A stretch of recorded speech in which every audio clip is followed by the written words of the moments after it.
Damn, 5-5. Yeah. That's 42. Come on, field goal champion. Two different vibes, right? Still locked in. All right. Donovan, you talked after Game 3, and Kenny talked about the closeout game being the most difficult one in a series. That obviously you guys had a blowout win tonight. How did you not allow this group to become complacent? This guy right here. I mean, like, we all had the mindset. Max sent a text last night in the group chat, just reminding us. And it really speaks to the collectiveness of the group, what we have.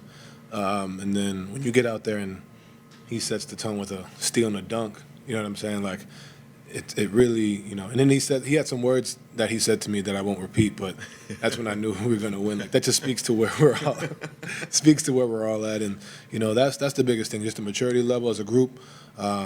But we handled our business, and this is the toughest game of the series, and for us, we really set the tone, and that's something to be proud of.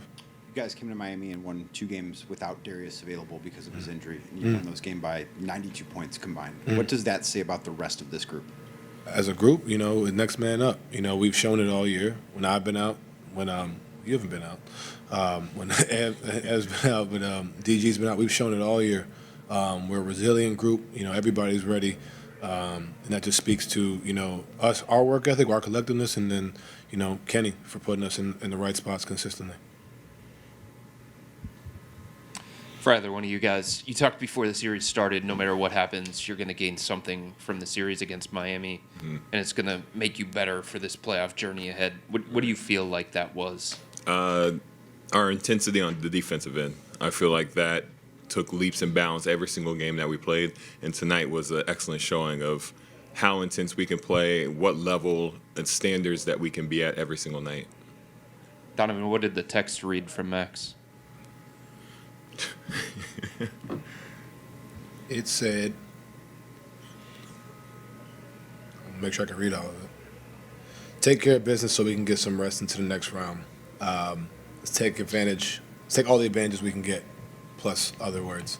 But that just speaks to our group, man. Like, it's everybody. You know what I mean? Like, you can point to Jay, you can point to me, Ev, like, and Max has been that guy for us consistently. But, like, it just speaks to our group and our camaraderie. And understanding the moment, which is huge.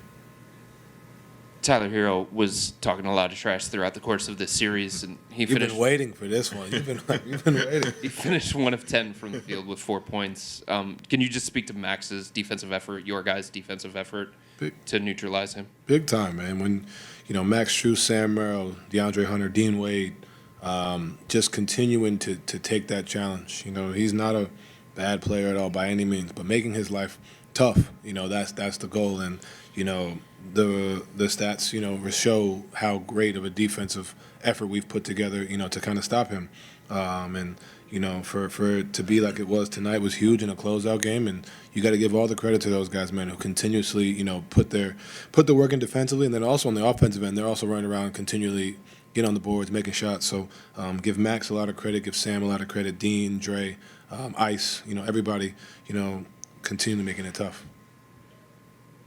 Kenny was just talking about DeAndre after the trade, all the circumstances that he went through, the road trips, and maybe never quite settling in now that he was able to maybe catch his breath a bit. Right. When you get a more maybe dynamic DeAndre Hunter, what does that do for you guys? It just opens it up for everybody else. I feel like this whole playoff series, he started out 0 points the first game. He just kept getting more and more comfortable. And I think that just speaks to how we were on offense. He came in Game 3, and that really opened up the whole game. Everybody was getting shots. Ty and Dre were working together. When he's comfortable and he's in the flow of things, it makes the offense run so much smoother. You guys beat an NBA team by 55 in a playoff game.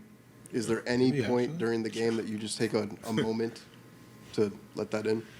Yeah, I was telling Jalen Tyson, man, like, this is special. I was telling him, like, this is your first playoff series. This is what you're watching. It's like, something this shit isn't normal. Like, you know what I'm saying? So appreciate the moment. Appreciate, we've said it all series. This is not a 10-seed team. Like, you know what I mean? This is a very talented team that we're playing against, competing against. So enjoying the moment. I think we maybe got 2 days to do that, and then it's time to lock in on whoever it is. So we have a bigger goal in mind. I think for us, understanding that this is special. We've been doing special things all year, but we didn't come here just to sweep in the first round and get to the second. You know what I mean? So the goal is how can we, take advantage of this rest, this break, and then be ready to go for next round. It could be easy to forget. I know I did. The first 2 games of the series were pretty close. So how did you guys come down here and, I guess, break the series open? I feel like, This honestly, guy right here. honestly, I feel like we watched so much film. We were so locked into everything that we were doing, every single practice. It was almost like we were going overboard in terms of making sure that every single thing was as perfect as it could be. I mean, you can attest to it. It was like every single second we're watching the same clips, learning the same thing. But that's just how it is when you got to beat a team like this. We're going to their home court. We know that they're one of the best teams in terms of making sure all 15 of their guys are ready to play, but we were ready ourselves. For any of you, being first seed and now sweeping the series, was that the expectation from day one, or this result surpassed the expectation? And what's the expectation from now on? I mean, the expectation, obviously you go in to expect to win every game. We know with a team like this, anything's possible. They're able to take a game, they're able to take 2 games. But the expectation was for us to play our brand of basketball, our level of intensity. And if we play like that every single night, I feel like we can sweep a lot of teams. Donovan, there was a point in the second quarter, you guys were up by 34, and then there was a timeout, and you and Max had a passionate discussion about either an offensive breakdown or a defensive breakdown. What does that speak to? Our desperation. I think we had another talk in the third quarter. I flopped and tried to draw a foul instead of contesting the 3. And Max like, what the fuck is that? You know what I mean? Excuse my language, and I hope I don't get fined, but very passionate about that stuff because that's what it takes. You know what I'm saying?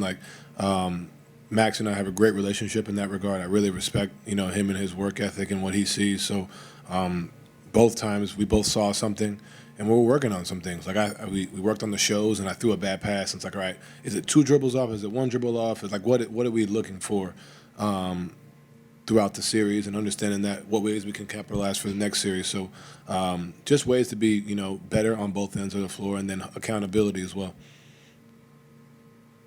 Hey guys, congratulations. I just wanted to ask, what was the mood inside the locker room at halftime? You were obviously on a good run. Was there any talk at any given point not to let go? Were you guys aware of how well you were playing? Yeah, the first half doesn't really mean much, especially with the way the NBA and the 3-point shots and different things. So it was a great start, but we got to finish our breakfast. At the end of the day, go out there and set the tone in the third. And I was really impressed. We didn't make shots to start the third for real. We kind of missed a few, and then I was still guarding. You know what I mean? Oh, yeah, I went 5 for 5.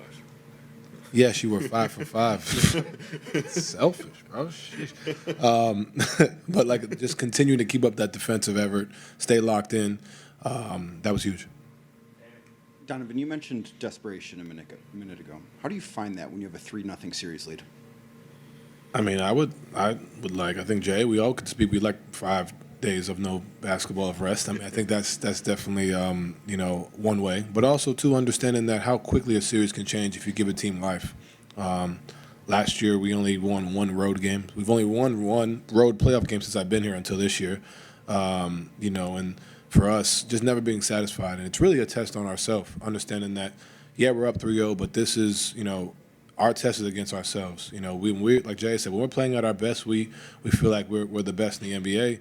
But it's the mental lapses. It's the little things that we can control. How are we continuously, handling those situations? So that desperation that I speak on is doesn't matter if it's 3-0, 3-0, 2-0, 3-2, whatever it is. Understanding that it's really us against us, and our mistakes that we possibly compound could lead to breakdowns, which leads to losses. So understand that we got to be perfect and try to play as perfect as possible. How different is the confidence level going into the next round this year, winning 4-0, versus last year where you had to go 7 games? I'll tell you we're rested, I'll tell you that. Yeah, I think rest does a huge part in it. I don't feel like we're confident, but we're not overconfident. Like, we know in this league, everything resets. You know, the series is 0-0 back again. But we know that we're capable of playing at the highest level now. Anything else, Laura? All right, so wrap. Thank you.